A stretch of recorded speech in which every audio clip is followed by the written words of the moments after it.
In today's gripping story, a morning jog takes a shocking turn when a black woman encounters an overzealous police officer. What follows is a powerful tale of accountability, transformation, and justice that challenges the status quo. Witness the unexpected twists and lessons learned in this thought-provoking narrative. Don't miss out. Like, subscribe, and share to support stories that spark meaningful change. Let's dive in. Please press 1. If not, press 0. Your feedback has inspired me to collect more uplifting and meaningful stories. It was supposed to be a peaceful morning jog, the kind that clears the mind and prepares you for the day ahead. But as she laced up her sneakers and stepped into the quiet suburban park, she had no idea her presence would trigger something so ugly, so unnecessary, that it would leave her questioning the very system she had dedicated her life to. "Hey, you!" "Yeah, I'm talking to you," the voice barked from across the path. A tall, burly police officer in a crisp uniform stomped toward her, sunglasses perched low on his nose, his expression dripping with disdain. "What are you doing here?" Her heartbeat quickened, but not from the jog. She'd been here 100 times before. It was a public park, anyone could be here. She didn't respond immediately, unsure if she should engage. "You deaf or just ignoring me?" His tone sharpened, and his presence loomed closer.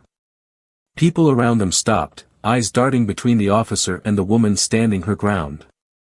The morning air grew thick with tension. "I'm just running," she replied, her voice steady but tinged with disbelief. "Is there a problem?" "A problem?" He let out a sharp laugh. "Yeah, there's a problem. You don't belong here." The words hit harder than she expected, each syllable drenched in a venom that felt all too familiar. "Excuse me," she said, her voice firm but calm, her hands steady at her sides. She could feel the eyes on her now, strangers who didn't intervene, who didn't question. "You heard me," he spat, stepping closer, invading her space. "We've had reports of suspicious activity in this park. You match the description." Suspicious activity. She knew exactly what that meant. Her skin prickled under the weight of his gaze. "You mean jogging?" she asked, her tone sharpening. The officer's jaw tightened. "Don't get smart with me. ID, now." She reached for her phone instead. "I'll record this, thanks." That's when the shift happened. His hand darted forward, knocking the phone to the ground, the crash silencing the murmurs of the small crowd gathering nearby. "You think you can talk to me like that? You're nobody." His voice boomed as he raised his leg, preparing to kick her phone, or maybe worse. Time slowed. But before his boot met its mark, she moved. Swiftly, precisely. Grabbing his foot mid-air, she twisted sharply, sending him off balance and stumbling back. Gasps rippled through the crowd. The officer's face turned a deep shade of crimson as he scrambled to his feet. "You're under arrest," he shouted, reaching for his cuffs. She stood firm, pulling out her badge with the ease of someone who'd done it countless times before. "No," she said, her voice cold, controlled, and unwavering. "You are." The color drained from his face as his eyes locked on the emblem of authority she held. What is this?" "I'm an FBI agent," she said, her words cutting through the air like a blade. "And you've just made the biggest mistake of your career." Silence fell over the park, broken only by the faint rustle of leaves in the breeze. The tables had turned in an instant. The officer, moments ago brimming with arrogance, now stood frozen, his mouth opening and closing without sound. But this wasn't over. Not by a long shot. The humiliation he had tried to impose on her was nothing compared to what was coming. Because she wasn't just any agent. She had the power, the evidence, and the determination to expose the rot festering beneath the surface. What led this man to act with such blatant disregard for decency? And how would the system he so confidently abused react when confronted with someone who refused to stay silent? What happens next is a story of resilience, justice, and an extraordinary reckoning that will leave you questioning everything you think you know about accountability. Stay tuned, because this is one showdown you won't want to miss.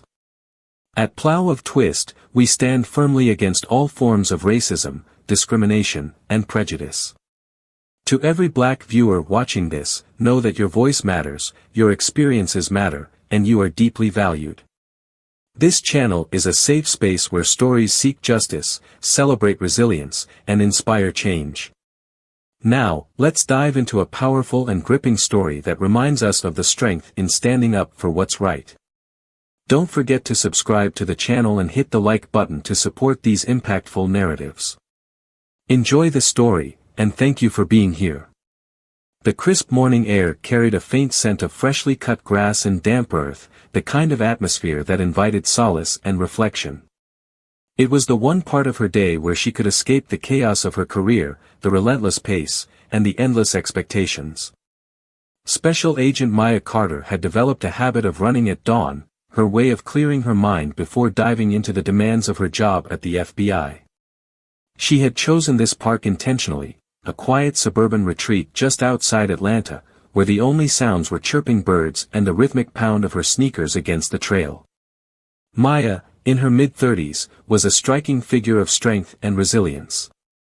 Her tall, athletic frame was a testament to years of training, but it was her eyes, sharp, alert, and unwavering, that revealed the core of who she was. Growing up in a modest home in Birmingham, Alabama, she had learned early on what it meant to fight for space, respect, and opportunities in a world determined to underestimate her. Her parents, both civil rights advocates, had instilled in her an unshakable sense of justice. This sense was what propelled her through college, the grueling Quantico training, and into the elite ranks of the Bureau. Maya's career was her pride, but it came with sacrifices. Her long hours left little time for relationships, and though she maintained a close bond with her family, there were moments she felt the weight of isolation. The world she navigated wasn't always welcoming to someone like her, a black woman in an overwhelmingly white, male-dominated field. But Maya didn't ask for acceptance. She demanded respect, and her reputation as a relentless and fair investigator preceded her. The suburban park she frequented was a deliberate choice. It was far enough from her downtown apartment to feel like a getaway, and it offered a quiet space to collect her thoughts. The park itself was sprawling, with winding trails flanked by towering oaks and clusters of azaleas in bloom. At its heart was a modest lake, its surface glassy and still in the morning light. It wasn't uncommon for locals to greet one another with nods or small waves, but Maya preferred to stay in her lane, focused on her run. This morning felt no different, at least at first. She stretched near her car, adjusting her earbuds and tying her laces with the precision of someone who thrived on routine. She noticed a few regulars on the trail, an elderly couple walking their golden retriever, a young woman pushing a stroller, and a middle-aged man doing lunges near the picnic area. Familiar faces in an otherwise unfamiliar town. Maya had moved to Atlanta a year ago, transferring to a regional FBI field office after wrapping up a lengthy assignment in New York. The move was meant to give her some breathing room, a chance to recalibrate after the intensity of her last case. But even in a city like Atlanta, with its rich black culture and history, there were reminders that racism didn't need an invitation to show up unannounced. One such reminder was Officer Greg Harding. Harding was a veteran of the local police force, a man in his late 40s with a stocky build, a perpetual scowl, and an ego as large as his jurisdiction. For Greg, the badge wasn't just a symbol of authority, it was a shield for his prejudices. Growing up in a small, predominantly white town in Georgia, Harding had been raised in an environment steeped in us versus them rhetoric.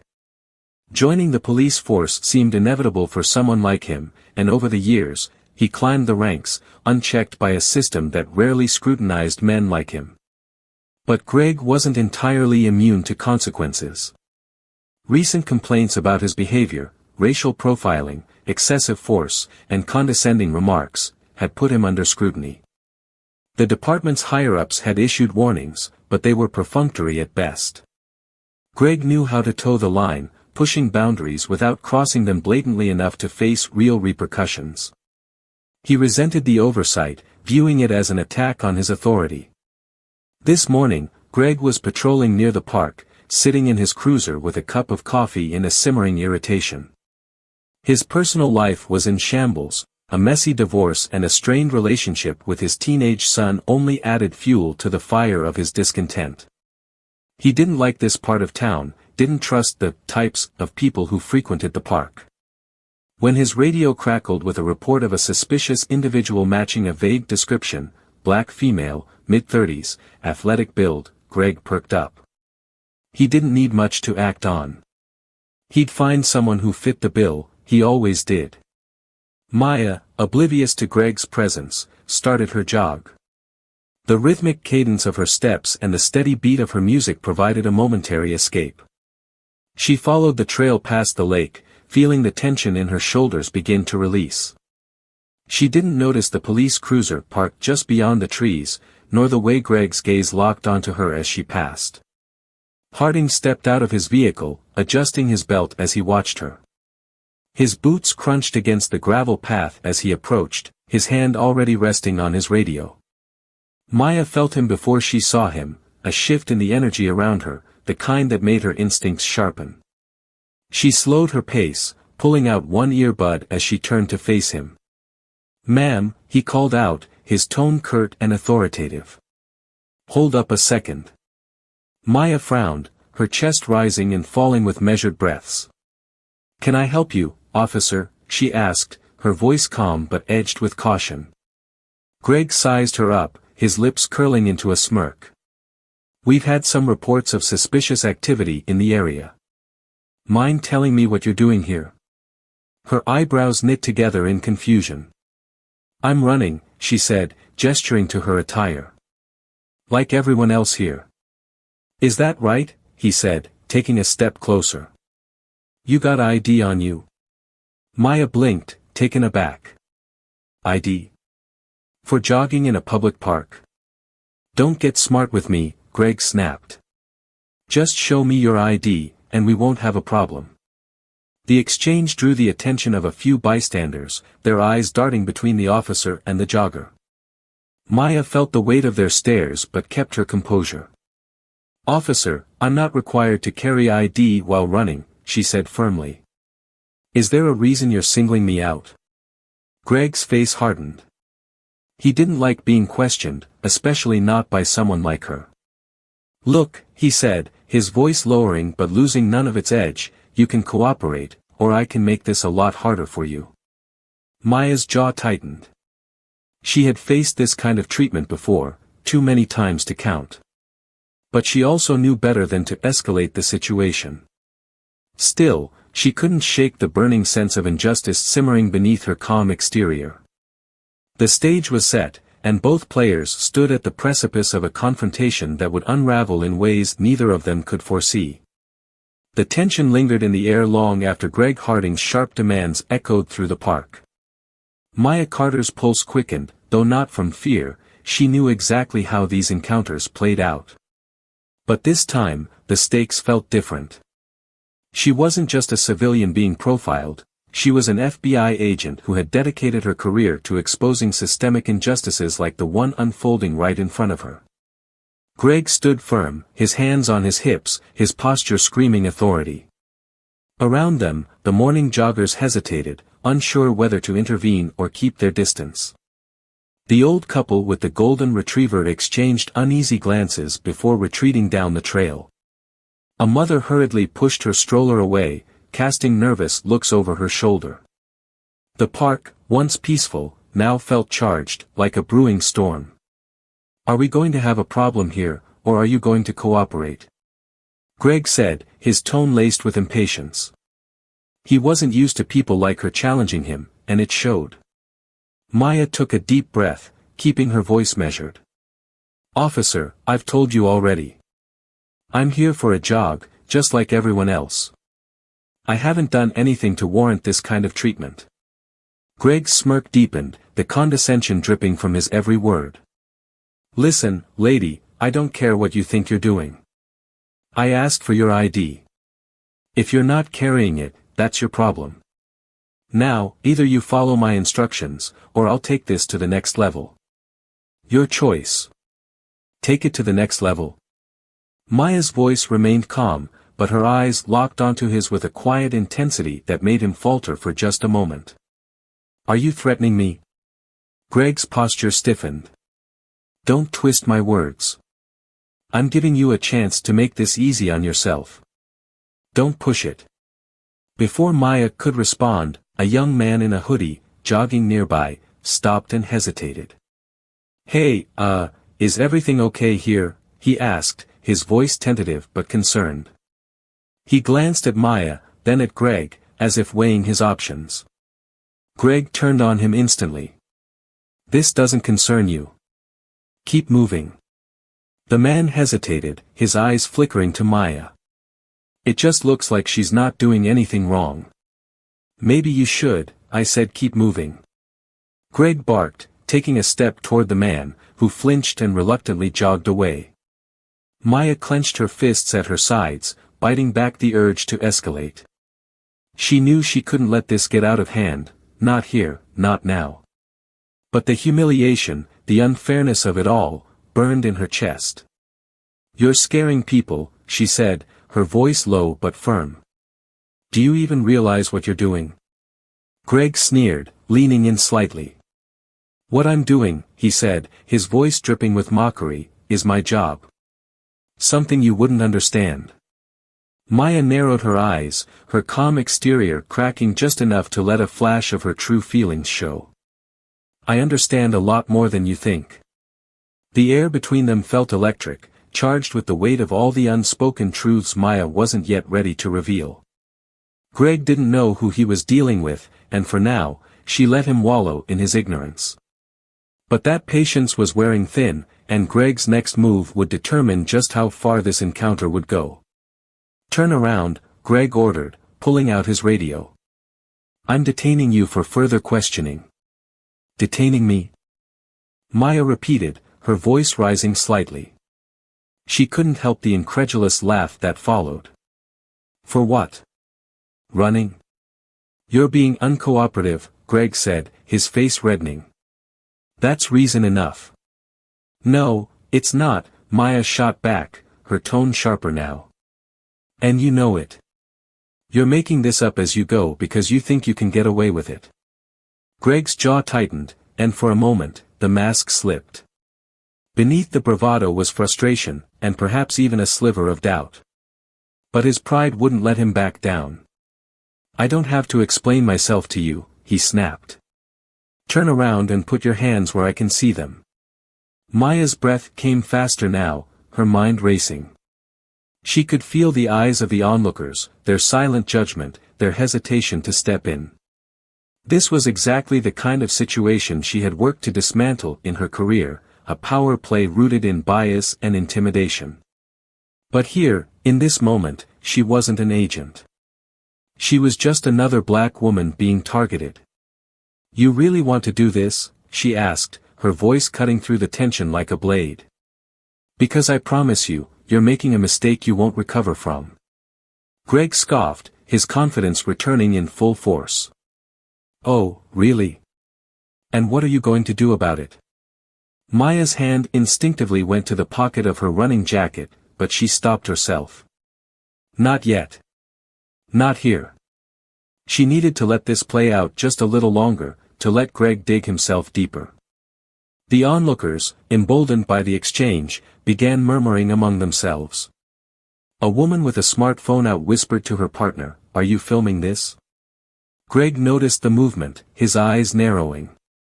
Hey! No filming. This is official business. But it was too late. The woman held her phone steady, her expression a mix of defiance and fear. This isn't right, she said quietly, her voice trembling but resolute. Greg's hand twitched toward his belt, but before he could act, Maya took a deliberate step forward, her presence commanding. That's enough, she said, her voice ringing with authority. You're out of line. For a split second, Greg hesitated, thrown off by her tone. But he quickly recovered, his arrogance flaring back to life. "Who the hell do you think you are?" Maya's lips pressed into a thin line, her restraint teetering on the edge. She wanted nothing more than to drop the facade, to end this charade with a single, undeniable act. But she held back, knowing that the time wasn't right. Not yet. Greg's radio crackled, breaking the tense silence. A voice on the other end called his name, asking for a status update. He ignored it, his focus locked on Maya. "Turn around," he repeated, his voice hard. "This is your last warning." Maya tilted her head slightly, her expression unreadable. "No," she said simply. The word hung in the air, defiant and unyielding. The crowd, now larger, watched with bated breath, their collective anticipation thickening the air. Something was about to happen, something big. And though no one could predict exactly what, they couldn't look away. Greg's face twisted with frustration, his grip on the situation slipping. And Maya, standing tall and resolute, prepared herself for the moment she would finally reveal the truth. Whatever happened next, there would be no turning back. The crowd had grown, and so had the tension. The park, once serene, now felt like the setting of a brewing storm.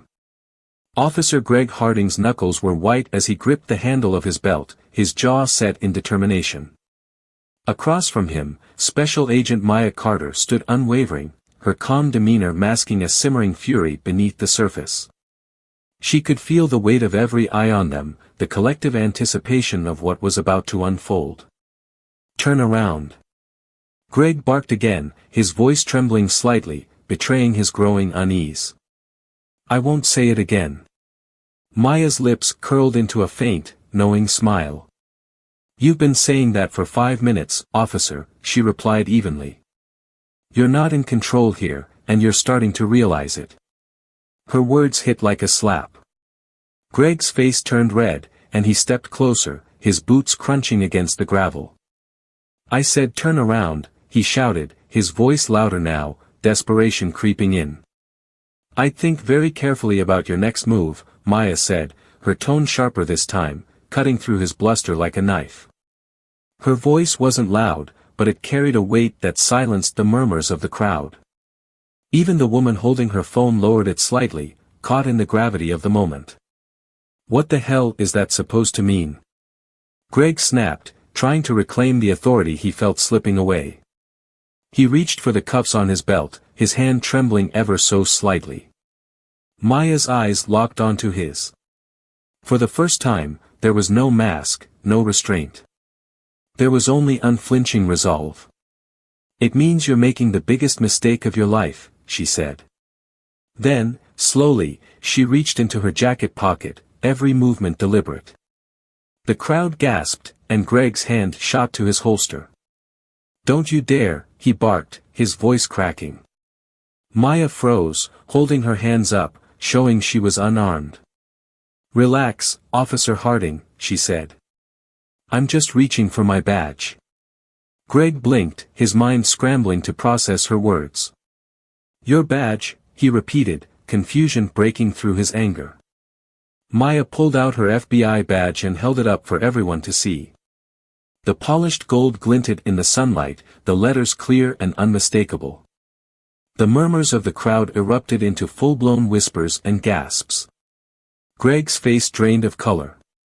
His eyes darted from the badge to Maya's face, then to the crowd, which now watched with renewed interest. What is this?" he stammered, his bravado crumbling. "This," Maya said, her voice cutting through the chaos, "is the authority you're trying to abuse. I'm Special Agent Maya Carter with the Federal Bureau of Investigation. And you," she stepped closer, her words like daggers, "are officially out of your depth."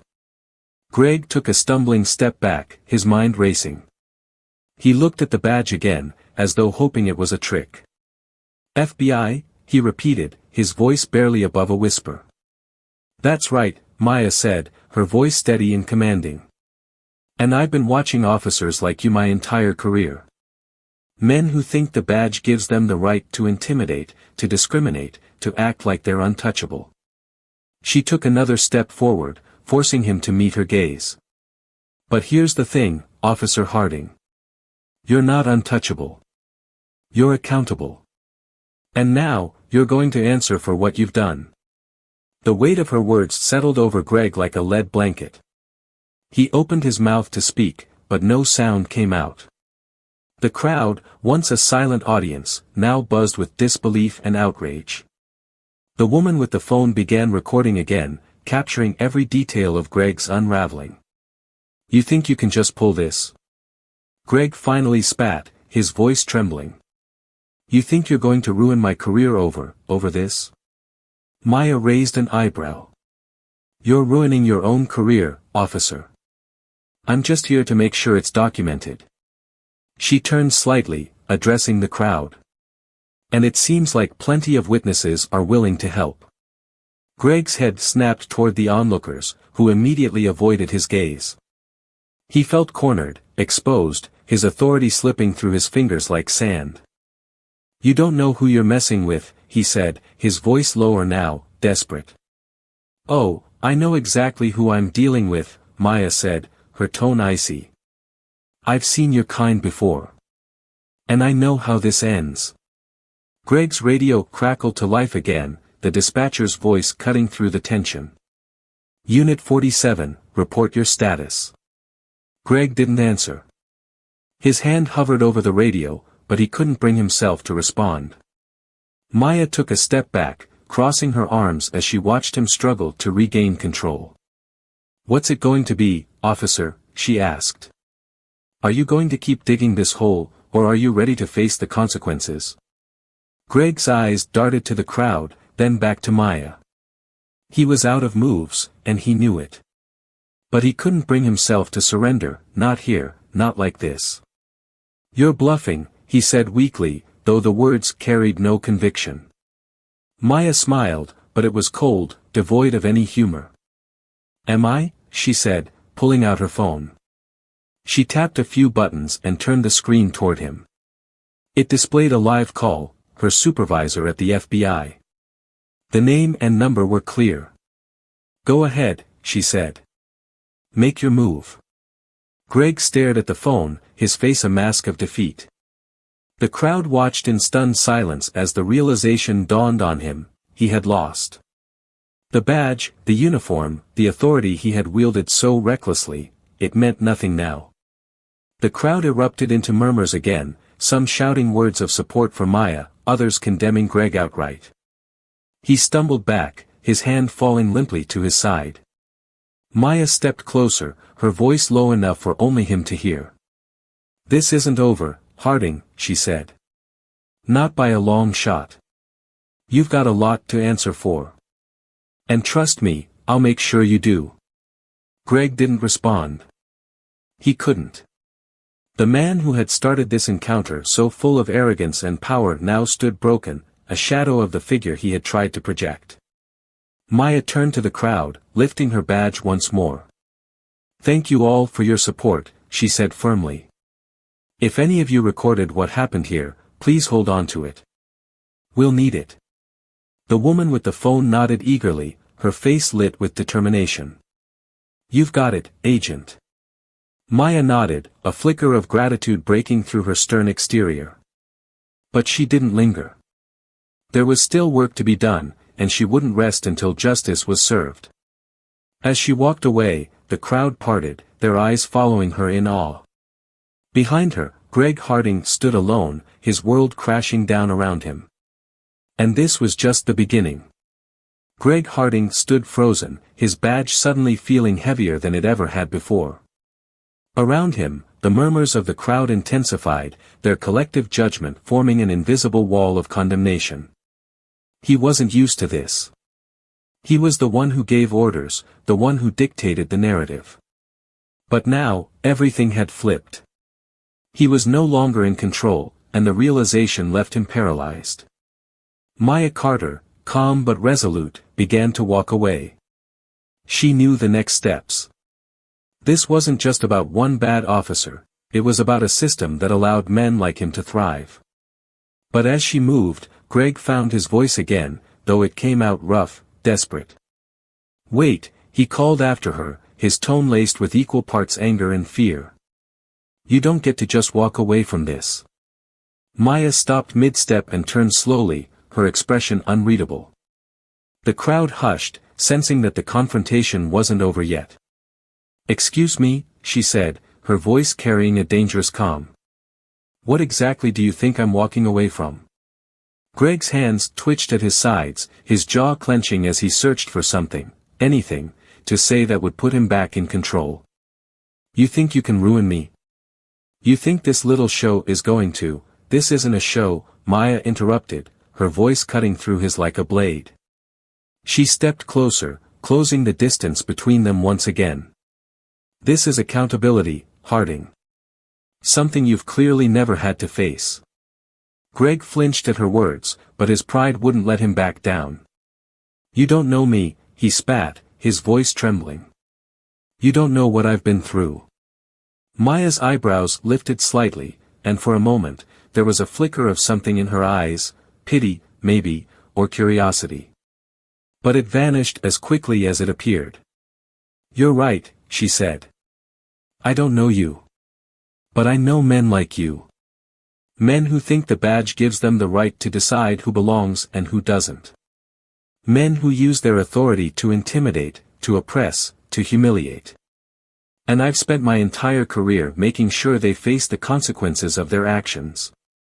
Her words landed like a hammer, each one stripping away another layer of Greg's defenses. He opened his mouth to respond, but Maya wasn't done. You've been hiding behind that uniform for years, she continued, her voice steady and relentless. But the uniform doesn't make you untouchable. It doesn't make you right. It doesn't protect you from the truth. And the truth is, you've been abusing your power. And now, you're going to answer for it. The crowd murmured in agreement, their eyes locked on Greg.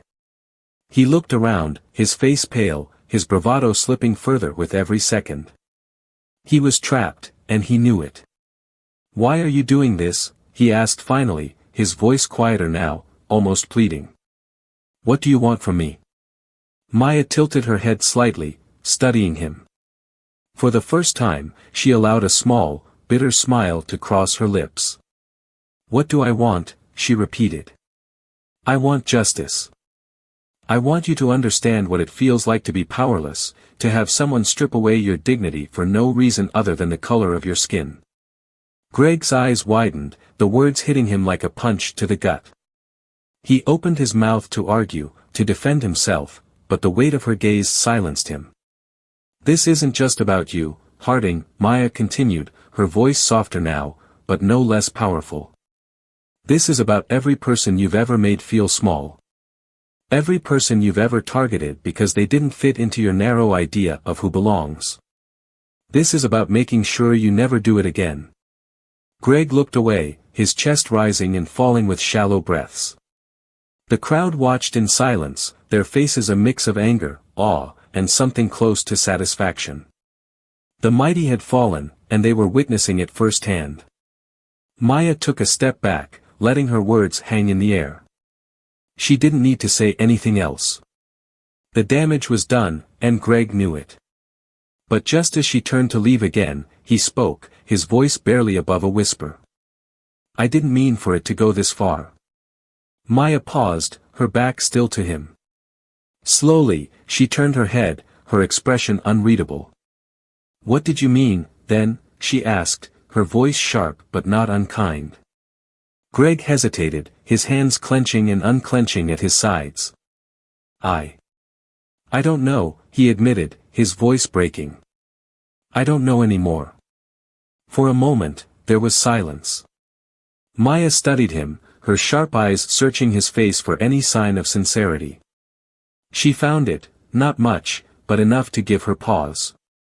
You've got a long road ahead of you, she said finally, her voice quiet but firm. If you're serious about changing, it starts with owning what you've done. All of it. Greg nodded slowly, his gaze dropping to the ground. I don't even know where to start. Maya's expression softened, just slightly. Start by listening, she said. To the people you've hurt. To the voices you've ignored.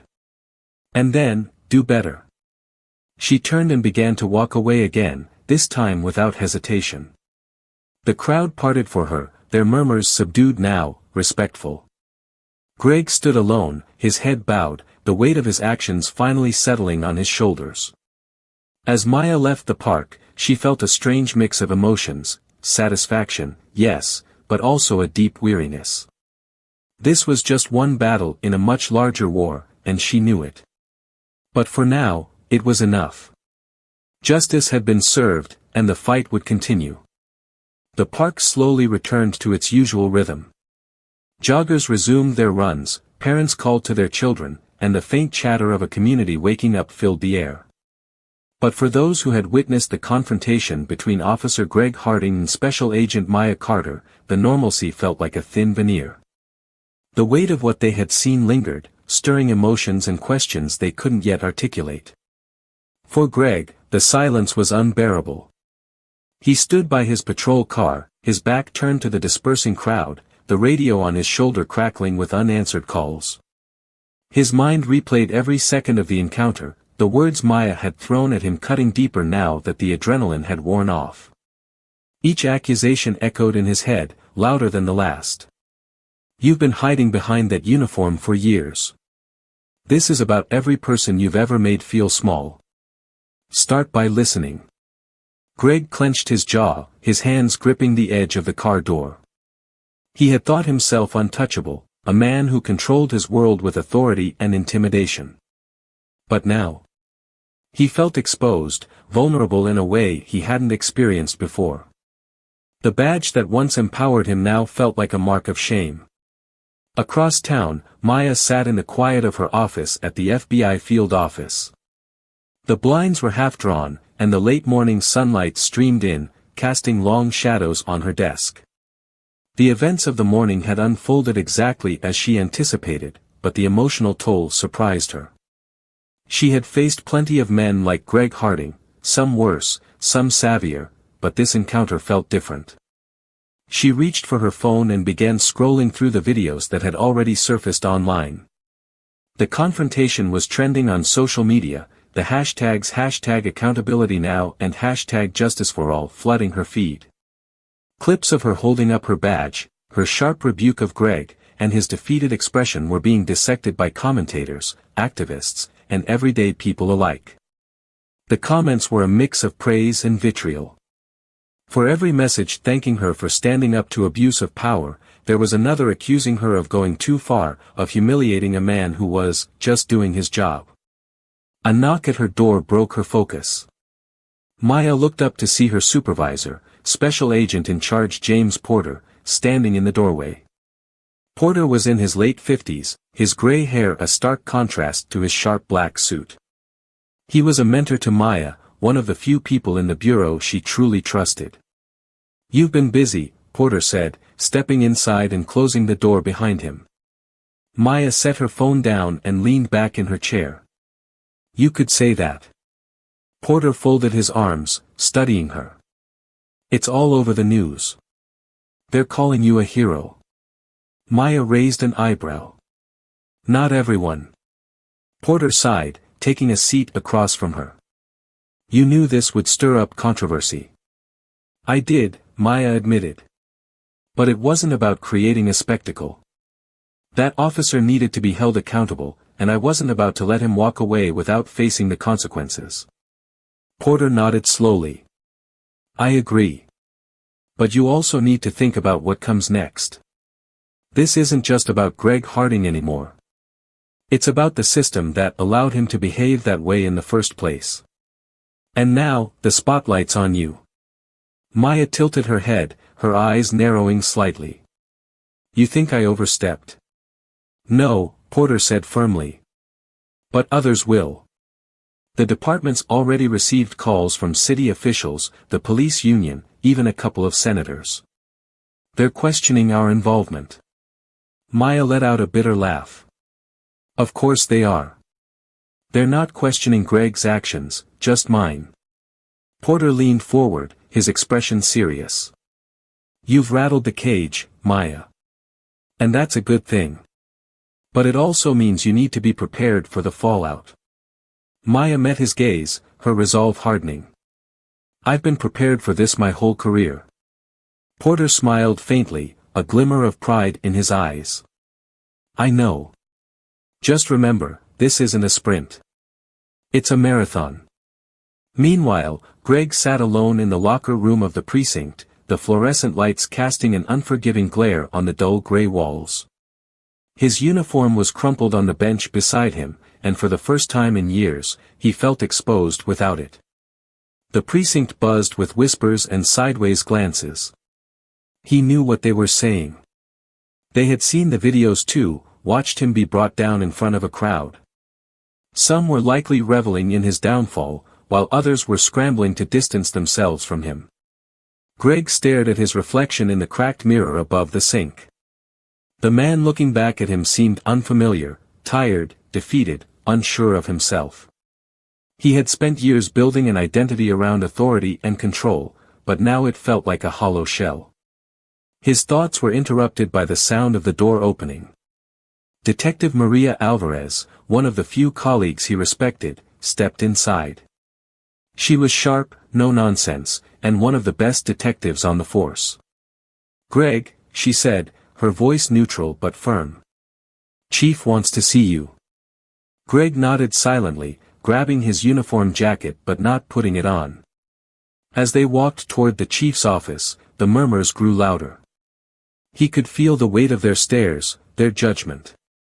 When they reached the office, Chief Donnelly was waiting. The chief was a grizzled veteran with decades of experience, his expression unreadable as Greg stepped inside. Sit, Donnelly said, motioning to the chair across from his desk. Greg obeyed, his movements stiff. Donnelly leaned back in his chair, studying him for a long moment. Greg, we've got a problem, Donnelly said finally. Greg looked down at his hands, his voice barely above a whisper. I know. No, I don't think you do, Donnelly said, his tone sharp. This isn't just about you. This is about the entire department. Your actions have put us under a microscope, and I've got people breathing down my neck demanding answers. Greg's stomach twisted. I didn't mean for this to happen. Didn't mean to. Donnelly scoffed. That's not good enough. You crossed a line, Greg. And now we're all paying the price. Greg's chest tightened. What happens now? Donnelly sighed, leaning forward. You're suspended, effective immediately. Internal Affairs is launching a full investigation, and depending on what they find, you might be facing more than just disciplinary action. Greg nodded numbly. He had expected this, but hearing it aloud made it real. You brought this on yourself, Donnelly said, his voice softer now. I don't know what you were thinking out there, but it's clear you lost sight of what this badge stands for. Greg didn't respond. He couldn't. The weight of his actions was finally settling on his shoulders, and for the first time, he didn't have an excuse or justification to fall back on. As he left the office, the precinct felt colder, emptier. He was a man without purpose, stripped of the identity he had clung to for so long. And for the first time in years, Greg Harding felt truly powerless. Greg Harding sat alone on the worn leather couch in his dimly lit apartment. The blinds were drawn, leaving the room bathed in shadows. His uniform, once a source of pride, hung on the back of a chair, a stark reminder of the power he no longer wielded. The echoes of the day haunted him, the sharp authority in Maya's voice, the murmurs of the crowd, the humiliation etched into every second of their confrontation. He picked up his phone hesitantly, scrolling through the news feeds. Every major outlet carried the story, accompanied by videos that painted him as the villain he had spent years pretending he wasn't. The captions varied, but the message was clear: FBI agent exposes police misconduct in public confrontation. The comments below each article were brutal. Strangers dissected his actions, his career, even his appearance. This guy should have been fired years ago. Another bully with a badge finally gets what's coming to him. Accountability is long overdue. Greg's grip on the phone tightened until his knuckles turned white. The rage bubbled up, but there was nowhere for it to go. He couldn't lash out this time. He couldn't use his badge to silence his critics. He was left with nothing but the truth he'd spent years avoiding. He had brought this on himself. A knock at the door startled him, breaking his spiraling thoughts. He hesitated before getting up, his steps slow and heavy. When he opened the door, he found Detective Maria Alvarez standing there, her expression unreadable. "Maria," he said, his voice hoarse. "What are you doing here?" She stepped inside without waiting for an invitation, her sharp eyes scanning the cluttered apartment. "I figured you'd be here, drowning in your misery," she said, her tone neither harsh nor sympathetic. Greg shut the door and leaned against it, his shoulders slumping. "I guess you came to rub it in." Maria turned to face him, her arms crossed. "No, Greg. I came because you need to hear the truth, and I'm probably the only one who's going to tell it to you." Greg let out a bitter laugh. "Great. Another lecture. Go ahead, tell me how I screwed up." Maria stepped closer, her voice low but firm. "You didn't just screw up, Greg. You've been screwing up for years. Today was just the first time someone called you out in a way you couldn't ignore." He looked away, the weight of her words hitting him like a punch to the gut. "I didn't mean for any of this to happen. Didn't mean to." Maria's voice sharpened. "That's your excuse. You didn't mean to profile her. You didn't mean to use your position to intimidate her. Come on, Greg. You're better than that." "Am I?" he shot back, his voice rising. "Because right now, I feel like a damn failure." Maria's gaze softened slightly, but her tone remained steady. "You're not a failure, Greg. But you've lost your way. And if you don't figure out how to fix it, you will be." Greg sank back onto the couch, burying his face in his hands. "I don't even know where to start." Maria sat down across from him, her voice gentler now. "You start by facing the truth. Not just about what you did today, but about who you've become. When did you start thinking the badge gave you the right to act like this?" He didn't answer right away. The silence stretched between them, heavy with unspoken regrets. Finally, he looked up, his eyes filled with a mixture of anger and despair. "You think I wanted to be this guy? I didn't sign up for this to hurt people. Then why did you?" Maria pressed. "What were you trying to prove?" Greg opened his mouth to respond but stopped himself. The truth lingered on the edge of his thoughts, something he had avoided confronting for years. Finally, he spoke, his voice barely above a whisper. "I wanted to matter. I wanted people to respect me." Maria leaned back, her expression softening. "Respect doesn't come from fear, Greg. It comes from integrity. From doing the right thing, even when it's hard." Greg's shoulders sagged further, the weight of her words pressing down on him. "I don't know if I can fix this." "You don't have a choice," Maria said firmly. "You owe it to yourself, and to every person you've hurt, to try." Across town, Maya Carter sat at a small cafe, her laptop open in front of her. She was reviewing reports from her latest cases, but her mind kept drifting back to the morning's events. The confrontation with Greg had been a long time coming, but now that it was over, she couldn't shake the lingering unease. Her phone buzzed, and she glanced at the screen. It was a text from her brother, Marcus. "Saw the video. Proud of you. But be careful. People like him don't change easily." Maya sighed, typing a quick response. "Thanks. I know." The truth was, she wasn't sure what to expect from Greg Harding. Men like him didn't often reflect on their actions or seek redemption. But there had been something in his eyes during their confrontation, a flicker of shame, perhaps even regret. It wasn't much, but it was enough to give her pause. Her thoughts were interrupted by the arrival of her supervisor, James Porter. He slid into the seat across from her, a cup of coffee in hand. "You look like you're carrying the weight of the world," he said, his tone light but concerned. Maya managed a small smile. "Just processing." Porter nodded, taking a sip of his coffee. "You did good today, Maya. But I know you. You're thinking about what comes next." She nodded, her gaze distant. "I am. Because this can't just be about one officer. It's about the entire system that lets people like him thrive." Porter leaned forward, his expression serious. "And what do you plan to do about it?" Maya met his gaze, her resolve hardening. "I'm going to make sure this isn't swept under the rug. Greg Harding isn't the first, and he won't be the last. But if we can hold him accountable, maybe it'll set a precedent." Porter smiled faintly. "You're relentless, you know that." She smirked. "You taught me well." The next day, Greg found himself sitting in a mandatory counseling session, a condition of his suspension. The counselor, a middle-aged black woman named Dr. Elaine Harper, greeted him with a warm but professional smile.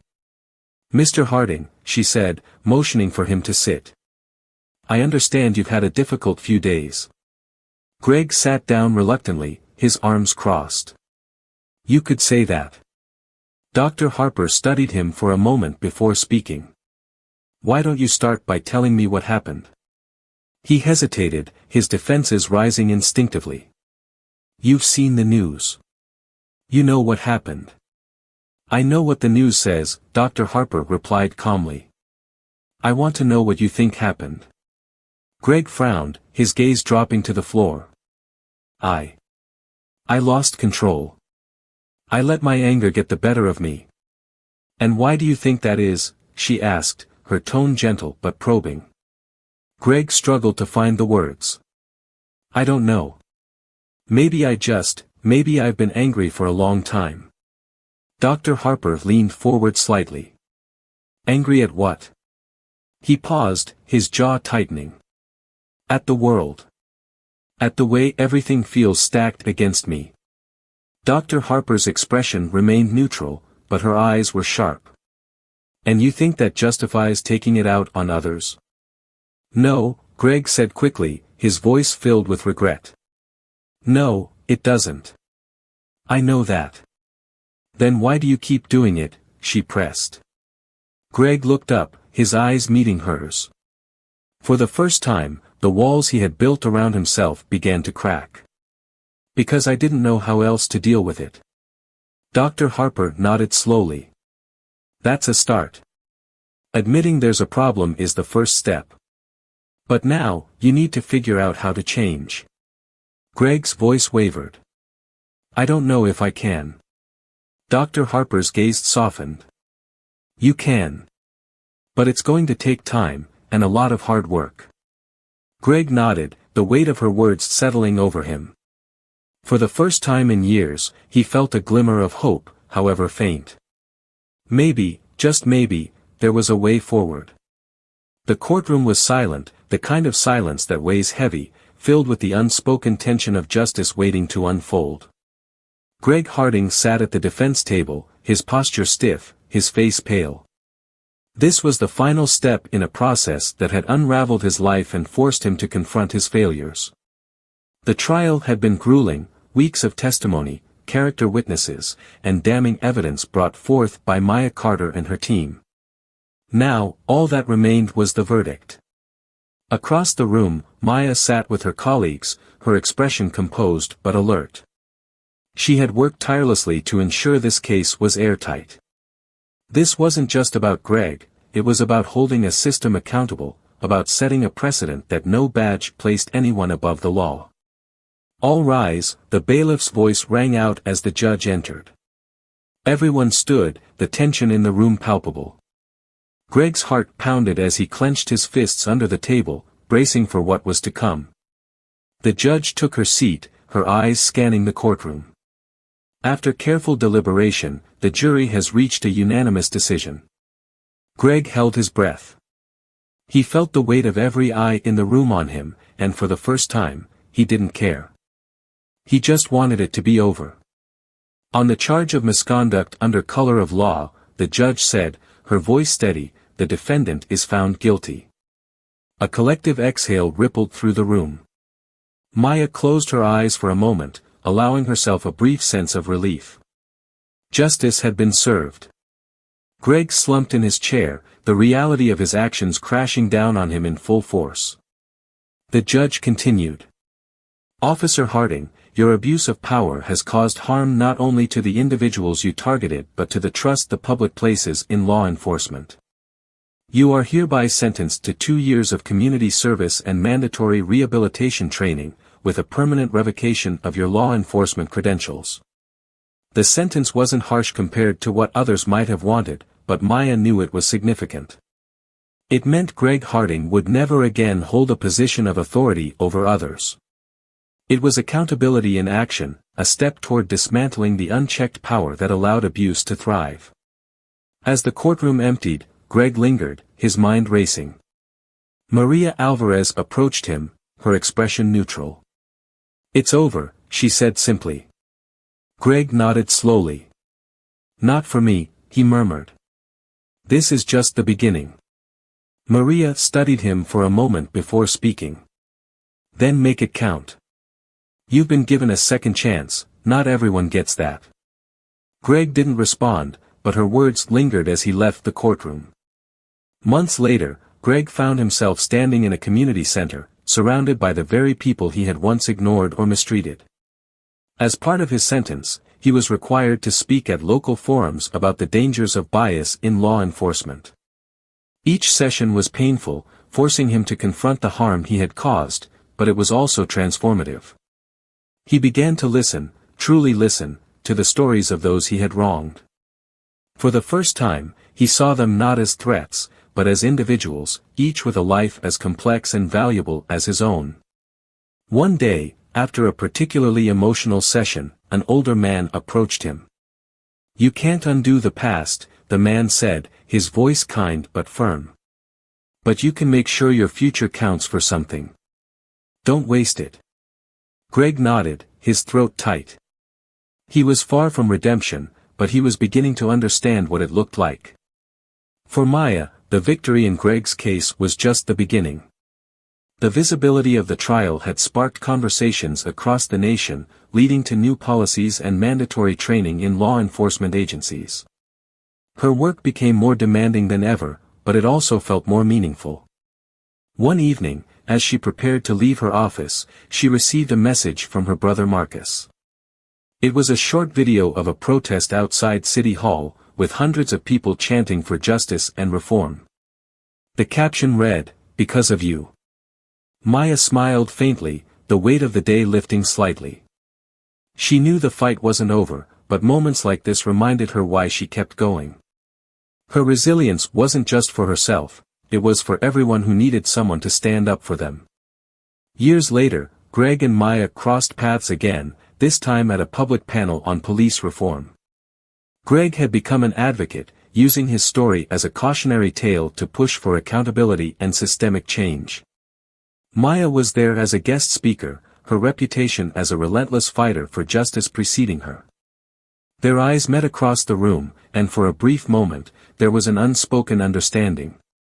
They were on different paths, but both were working toward the same goal, a system where fairness and justice prevailed over prejudice and power. After the panel, Greg approached Maya hesitantly. "Agent Carter," he said, his voice quiet but steady. Maya turned to him, her expression guarded but not unkind. "Harding. I just wanted to say, thank you," he said. "For holding me accountable. I didn't see it then, but you gave me a chance to change." Maya studied him for a moment before nodding. "Accountability isn't about revenge," she said. "It's about making sure the harm stops here. If you're serious about change, keep proving it." Greg nodded, a flicker of gratitude in his eyes. "I will. This story isn't just about the downfall of a man or the triumph of another, it's about the systems that shape us and the choices we make within them." Greg Harding's journey from arrogance to accountability reminds us that change is possible, but it requires confronting hard truths and making difficult choices.